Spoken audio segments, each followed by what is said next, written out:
บายดีท่านผู้ชมที่เคารพขอต้อนรับบรรดาท่านเข้าสู่รายการลาวสังสาสตร์ท่านผู้ชมมาพบกันในอาทิตย์นี้ก็เป็นอาทิตย์สุดท้ายของเดือนกรกฎาคม2026กันแล้วซึ่งว่าในอาทิตย์นี้จะให้บรรดาท่านไปติดตามรับชมการเสริมสร้างมหาสามัคคีและการหันเปลี่ยนใหม่อย่างรอบด้านของแนวลาวสังสาสตร์ในระยะ5ปีที่ผ่านมามีเนื้อในคือแนวใดเอาเป็นว่าเฮาไปติดตามรับชมพร้อมๆกัน5 ปีแห่งการเสริมสร้างมหาสามัคคีและการหันเปลี่ยนใหม่อย่างรอบด้านนำพาต่อสู้ตีศัตรูบ่ยอมจำนนในท่ามกลางกระแสฟองแห่งการเปลี่ยนแปลงของโลกซึ่งมีทั้งกาลโอกาสและสิ่งท้าทายนานาประการที่ประเทศชาติของพวกเราได้ประเสริญตลอดระยะ11 สมัยของกองประชุมใหญ่ผู้แทนแนวลาวสร้างชาติทั่วประเทศผ่านมาจากกองประชุมใหญ่ครั้งที่ 1ในวันที่13ถึง15 สิงหาคม 1950จนถึงครั้งที่11ในวันที่25ถึง26 พฤศจิกายน 2021ได้ยืนยันการปฏิบัติบทบาทเป็นขั้นทุนแห่งการเต้าโฮมความสามัคคีปองดองทั่วปวงชนในระยะ5 ปี 2021ถึง2025แห่งการจัดตั้งปฏิบัติมติกองประชุมใหญ่ครั้งที่11ของพรรคและของแนวลาวสร้างชาติได้สร้างบทบาทก้าวบุกทะลุหันเปลี่ยนใหม่แบบแผนวิธีการเฮ็ดเวียกจากการเคลื่อนไหวแบบองค์การบริหารไปสู่แบบองค์การสัมพันธ์การเมืองโดยการมีส่วนร่วมของทั่วสังคมอย่างแท้จริงบนจิตใจ4การหันเปลี่ยนสร้างความเข้าใจลึกซึ้งต่อเวียกงานแนวโฮมยกสูงคุณภาพการเคลื่อนไหวของแนวลาวสังสาสตร์แต่ละขั้นหันเปลี่ยนรูปการและวิธีการขนขวายและหันเปลี่ยนรูปการร่วมมือสัมพันธ์กับองค์การภาคีแนวลาวสังสาสตร์แต่ละขั้นได้หันเปลี่ยนจินตนาการไปสู่การเคลื่อนไหวตัวจริงที่แท้ถึงรากฐานประชาชนผ่านขบวนการ9ข้อแข่งขันของตนจัดตั้งปฏิบัติคำขวัญ4เสริมสร้างความสามัคคีคุณงามความดีคุณวุฒิและคุณธรรมอย่างเป็นรูปธรรมโดยเฉพาะการแข่งขันสร้างผลงาน1กรรมการ1คุณงามความดีด้วยความเด็ดเดี่ยวแนวลาวสังสาสตร์ได้ออกนิติกรรมสำคัญคือคำแนะนำเลขที่009ว่าด้วยการจัดตั้งปฏิบัติ2วาระแห่งชาติมติ55และมติ12ว่าด้วยการสร้างไรหับและการสร้างเศรษฐกิจเอกราชเป็นเจ้าตนเองในขอบเขตแนวลาวสังสาสตร์ทั้งหมดนี้ก็คือการยืนยันถึงพลังแห่งความสามัคคีที่บ่มีวันเสื่อมถอยของปวงชนลาวทั้งชาติผลงานอันพ้นเด่นมากผลแห่งความสามัคคีภายใต้ห่มทุงแห่งความสามัคคีแนวลาวสังสาสตร์ได้กลายเป็นจุดเสื่อมจอดที่ผูกพันปวงชนลาวบรรดาเผ่าให้เป็นปึกแผ่นบ่เพียงแต่ปกปักรักษาฮีดคองประเพณีอันล้ำค่าแต่ยังได้ร่วมกันสร้างสรรค์พัฒนาส่งเสริมการศึกษาและสาธารณสุขลงสู่รากฐานอย่างทั่วถึง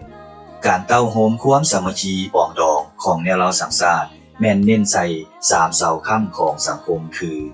1. เวียกงานชนเผ่า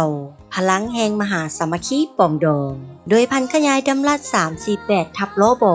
ว่าด้วยการสร้างบ้านและครอบครัวพัฒนาแนวลาวสังสาสตร์ได้ออกข้อตกลงเลขที่127ทับสนสว่าด้วยมาตรฐานการสร้างครอบครัวและบ้านสามัคคีปองดองติดพันกับเวียกงาน3สร้างลงลึกถึงรากฐานประชาชนผลสำเร็จอันพ้นเด่นมาฮอดปี 2025สามารถสร้างครอบครัวสามัคคีปองดองได้หลายกว่า 900,000 ครอบครัวประกาศบ้านสามัคคีปองดองได้หลายกว่า 6,200 บ้านและหับห้องเมืองสามัคคีปองดองได้ถึง107เมืองนี่คือมากผลแห่งความมุ่งมั่นในการพันขยายเพื่อลบล้างความทุกข์ยากและสร้างสรรค์ประเทศชาติให้รุ่งเรืองศรีวิไลอย่างยืนยง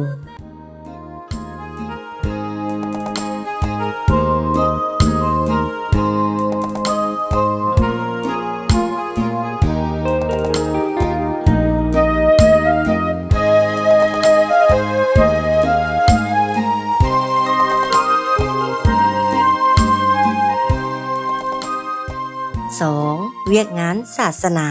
พลังแห่งศรัทธาและความปองดองบนพื้นฐานแห่งเสรีภาพในการเชื่อถือ แนวล้าวสร้างชาติได้ถักโทษสายใย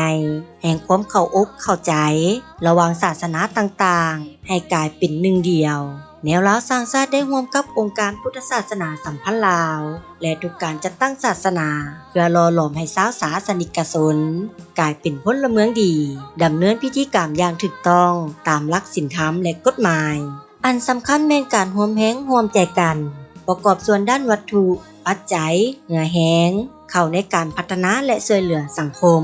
ในยามมีความยุ่งยากร่วมการแก้ไขฮิตของที่ล่าลังเพื่อเปลี่ยนแทนด้วยแสงสว่างแห่งการพัฒนาสร้างสังคมที่อยู่ร่วมกันอย่างสันติและยืนยง 3. เวียกงานสั้นคนการจัดตั้งสังคมพลังแห่งสั้นคนและจิตอาสาสังคมด้วยน้ำใจเสียสละและหักบ้านเกิดเมืองนอนแนวล้าวสร้างชาติได้เต้าโหมถูกสั้นคนและองค์การจัดตั้งสังคมให้กลายเป็นกำลังแห่งอันมหาศาลโดยได้หัดแน่นยึดมั่นพันธภาพระหว่างกรรมกรชาวกสิกรและปัญญาชนสร้างกระบวนการทำมาหากินที่เข้มแข็งตามระเบียบกฎหมายพร้อมกันนั้นยังได้ซุกยิ้วการประกอบส่วนทุนหรช่วยเหลือด้านมนุษยธรรมและแก้ไขความทุกข์ยากนี่คือการหล่อหลอมน้ำใจทุกสั้นคนการจัดตั้งสังคมให้กลายเป็นพลังขับเคลื่อนเพื่อพัฒนาสังคมลาวให้ดีขึ้นเป็นก้าวๆเป็นปีสร้างตั้งของตนพวงสนย่อยองพี่น้องทุกเผ่าสมเสยแนวลาวสร้างชาติ สายใยความหักแพงจากต่างแดนสู่มาตุภูมิคนลาวอยู่ต่างประเทศคือภาคส่วนหนึ่งที่ตัดแยกออกจากกันบ่ได้ของวงคณะญาติแห่งชาติลาวแนวลาวสร้างชาติได้ถักทอความเสื่อมั่นผ่านการทูตประชาชนดึงดูดกำลังแห่งพี่น้องคนลาวอยู่ต่างประเทศให้หันหน้ากลับคืนสู่ดินแดนมาตุภูมิบ้านเกิดเมืองนอนปี 2024 ประวัติศาสตร์ได้จารึกกองประชุมพบปะพี่น้องเชื้อสายลาวอยู่ต่างประเทศครั้งปฐมฤกษ์ภายใต้คำขวัญฮักบ้านเกิดที่มีผู้เข้าร่วมหลายกว่า 200 ฐานต่อเนื่องมาถึงปี 2025 พี่น้องลาวจากทั่วมุมโลก 450 กว่าฐานได้กลับมาร่วมพิธีเฉลิมฉลองวันสร้างตั้งสปป.ลาวครบรอบ 50 ปีอย่างเป็นขบวนฟดฟื้นพี่น้องเชื้อชาติลาวบ่ว่าจะอยู่ประเทศใดในทั่วโลกน้ำใจฮักชาติยังคงเปล่งประกายผ่านเส้นทางวัฒนธรรมประเพณีการร่วมบุญมหาสามัคคีและการช่วยเหลือสังคมเช่นว่าการสร้างทางเข้าบ้านสร้างวัดวาอารามสร้างน้ำลินสร้างหอพักครูนักเรียนการมอบอุปกรณ์การศึกษาและบรรเทาทุกข์ภัยน้ำท่วมภัยพิบัติต่างๆรวมมูลค่าหลายตื้อกีบพร้อมกันนั้นชาวต่างชาติที่อาศัยอยู่ลาวก็ได้ประกอบส่วนทั้งสติปัญญาและทุนหรหลายตื้อกีบความสร้างสังคมลาวให้เข้มแข็งภายใต้ระเบียบกฎหมายและยึดครองประเพณีอันดีงามอย่างกลมเกลียวทุกหยาดเหงื่อแม่นพลังแห่งความสามัคคีและความหักชาติที่บ่สามารถตัดแยกออกจากกันได้ท่านผู้ชมเนื่องในจากทางรายการของพวกเขายังบ่หมดเพียงเท่านี้ตอนนี้เฮาไปพักผ่อนกันก่อนแล้วจึงเข้ามาพบกันต่อในระยะต่อไปองค์การแนวลาวสร้างชาติยามใดก็เสริมขยายมูลเสื้อความสามัคคีทั่วปวงชนลาวบรรดาเผ่าเพื่อเป็นกำลังแห่งสร้างรวมเข้าในภารกิจปกปักรักษาและสร้างสรรค์พัฒนาประเทศชาติท่านผู้ชมถ้าหากบรรดาทานพาลูกหลานไปลิ่นไปเที่ยวก็ขอให้บรรดาทานมีสติระวังตัวโดยเฉพาะแม้นการขับขี่ยานพาหนะก็ขอให้บรรดาทานคอยไปคอยมาให้เกียรติซึ่งกันและกันเพื่อป้องกันบ่ให้เกิดอุบัติเหตุตามท้องถนนเอาละท่านผู้ชมต่อไปจะให้บรรดาทานสืบต่อรับชมการเสริมสร้างมหาสามัคคีและการหันเปลี่ยนใหม่อย่างรอบด้านของแนวลาวสร้างชาติในระยะ5ปีที่ผ่านมากระบอกเสียงแห่งประชาธิปไตยและสิทธิเป็นเจ้าแนวลาวสร้างชาติคือขวต่อที่เข้มแข็งระหว่างพรรครัฐและปวงชนเป็นผู้ปกป้องสิทธิเป็นเจ้าของประชาชนอย่างแท้จริงโดยได้เปิดรับทุกเสียงสะท้อนจากสังคมเพื่อให้ได้รับการแก้ไขอย่างทันการบนพื้นฐานกฎหมายใน5 ปีผ่านมาแนวลาวสร้างชาติได้เฮ็ดหน้าที่ติดตามกวดกาการปฏิบัติหน้าที่ขององค์การบริหารสภาแห่งชาติสภาท้องถิ่นและสมาชิกขององค์การดังกล่าวผ่านเสียงสะท้อนของสังคมและได้ส่งต่อคำร้องทุกข์หลายกว่า81ฉบับถึงภาคส่วนเกี่ยวข้องเพื่อทวงเอาความยุติธรรมพร้อมทั้งเป็นหัวจักหลักแรงในการปรับปรุงหน่วยไกลเกลี่ยขั้นบ้านเพื่อแก้ไขข้อขัดแย้งแต่หัวที นี่คือการยืนยันบทบาทอันโดดเด่นในการเป็นศูนย์กลางสัมพันธ์การเมืองสังคมปลุกระดมทุกสันคนเข้าในการก่อสร้างพรรครัฐปกป้องสิทธิผลประโยชน์อันชอบธรรมและการสร้างความเชื่อมั่นให้แก่ปวงชนลาวทั้งชาติอย่างหนักแน่นพลังแห่งการแข่งขันรักชาติและการสร้างสาพัฒนา จากตัวเมืองสู่หากฐานเขตห่างไกล2 ลีกแนวเราสังชาติได้ปลุกระดมคนขวายขบวนการแข่งขันรักชาติและพัฒนาให้กลายเป็นพลังขับเคลื่อนสังคมบ่เพียงแต่เป็นขั้วต่อในการแก้ไขข้อขัดแย้งแต่ยังเป็นผู้สุขอยู่และสร้างเงื่อนไขให้ปวงชนเข้าร่วมขบวนการหักบ้านเกิดและสร้างครอบครัวสามัคคีปรองดองอย่างกว้างขวางผลงานอันเป็นรูปธรรมที่คณะกรรมการแนวราวสังชาติแต่ละคันได้สมทบกับองค์การปกครองและประชาชนสร้างขึ้นในหลายแห่งคือความภาคภูมิใจที่เอกอ้างขององค์การแนวราวสังชาติเป็นต้นการสร้างโรงเรียนสร้างหอพักครูและนักเรียนอยู่แขงหัวพันอุดมไซพงศาลีและจำปาสักการสร้างหอสมุดโรงเรียนวิชาชีพวัดวาอารามและอนุสาวรีย์ที่เป็นมิ่งขวัญของชาติรวมไปถึงการบุกเบิกเส้นทางคมนาคมและการเจาะน้ำบาดาลเพื่อชีวิตการเป็นอยู่ที่ดีขึ้นทั้งหมดนี้มาจากการระดมน้ำใจจากทุกภาคส่วนซึ่งสามารถสร้างมูลค่าช่วยเหลือสังคมได้สูงกว่า58ตื้อกีบในด้านการเมืองและแนวคิดแนวราวสังชาติได้ถือสำคัญการปาฐกถาหวนคืนมวลเชื่อวันสำคัญของพรรครัฐแนวราวสังชาติและได้หันเปลี่ยนการโฆษณาเผยแพร่มวลเชื่ออันดีงามสู่ดิจิตอลผ่านรายการวิทยุและโทรภาพหลายกว่า800 เทื่อและการนำเสนอข่าวสารผ่านสื่อสังคมออนไลน์ที่เข้าถึงผู้ชมหลายกว่า 800,000 คน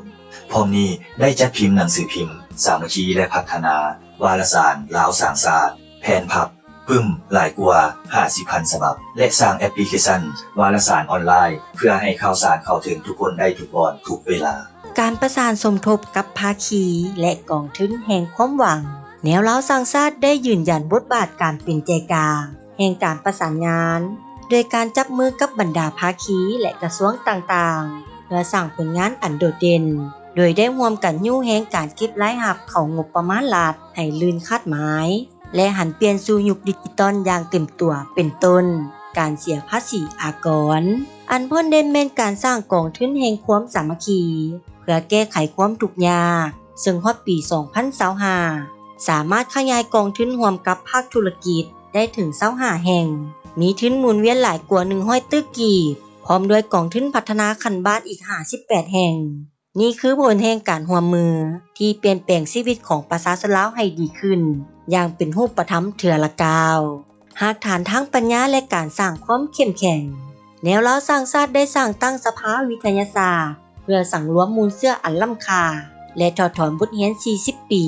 แห่งการเปลี่ยนแปลงใหม่ให้กลายเป็นปุ้มคู่มือและตำราอันทรงคุณค่าเคียงคู่กับการวางรากฐานทางทฤษฎีแนวราวสร้างชาติได้ยกระดับความเข้มแข็งให้พนักงานหลักแหล่งทั่วประเทศผ่านการฝึกอบรมหลายกว่า40 ครั้งนี่คือการล่อล้อมบุคลากรให้มีคุณวุฒิและมีความสามารถเพื่อเป็นเสาค้ำอันหนักแน่นในการนำพาเวียกงานแนวโน้มและมหาชนให้ก้าวไกลอย่างมีวิทยาศาสตร์สายใยมิตรภาพและการทูตประชาชนอยู่ในเวทีสากลแนวราวสร้างชาติได้ยึดมั่นแนวทางการทูตประชาชนอย่างตั้งหน้าซึ่งได้หัดแน่นสายพัวพันยุทธศาสตร์กับเวียดนามจีนกูบาและรัสเซียผ่านการแลกเปลี่ยนคณะผู้แทนขั้นสูงน้ำกันแลกเปลี่ยนคณะวิชาการและแลกเปลี่ยนบทเรียนร่วมกันพร้อมทั้งการช่วยเหลือซึ่งกันและกันอย่างเสมอต้นเสมอปลายอันพ้นเด่นคือการจัดกองประชุมเสริมสร้างสายแดนแห่งสันติภาพและมิตรภาพลาวเวียดนามกัมพูเชียที่สร้างความเป็นปึกแผ่นในภาคพื้นพร้อมทั้งได้เปิดกว้างการร่วมมือสู่ระดับสากลต้อนรับทูตานุทูตและองค์การต่างๆเพื่อยืนยันถึงน้ำใจไมตรีจิตที่พร้อมจะก้าวไปข้างหน้ากับเพื่อนมิตรทั่วโลกบนพื้นฐานแห่งสันติภาพและการพัฒนาอย่างยืนยงท่านผู้ชมที่บรรดาทานติดตามรับชมผ่านไปทั้งหมดนั้นก็คือผลงานการเคลื่อนไหวเวียกงานต่างๆของแนวราวสังชาติที่ทางรายการได้นำมาเสนอให้บรรดาทานได้ติดตามรับชมในอาทิตย์นี้เวลาก็ใกล้จะหมดลงแล้วถ้าหากบรรดาทานยังสนใจหรืออยากตำหนิติชมต่างๆก็สามารถโทรศัพท์มาได้ที่หมายเลข0212189666หรือหมายเลขที่แสดงอยู่เทิงหน้าจอนี้ทางรายการยินดีเอาคำตำหนิติชมของบรรดาทานไปปรับปรุงราย ายการให้ดีขึ้นกว่าเก่านอกจากนั้นบรรดาทานก็ยังสามารถติดตามการเคลื่อนไหวต่างๆของแนวล้าวสังสาสได้จากเว็บไซต์ศูนย์กลางแนวล้าวสังสาส www.lfnd.gov.la และ Facebook ข่าวสารแนวโฮมและแอปพลิเคชัน LFND สำหรับมื้อนี้พิธีกรพร้อมด้วยทีมงานล้าวสังสาสต้องขอลาทานผู้ชมไปก่อนไว้พบกันใหม่ในอาทิตย์หน้าวันและเวลาอันเดียวกันสำหรับมื้อนี้กล่าวคำว่าสบายดี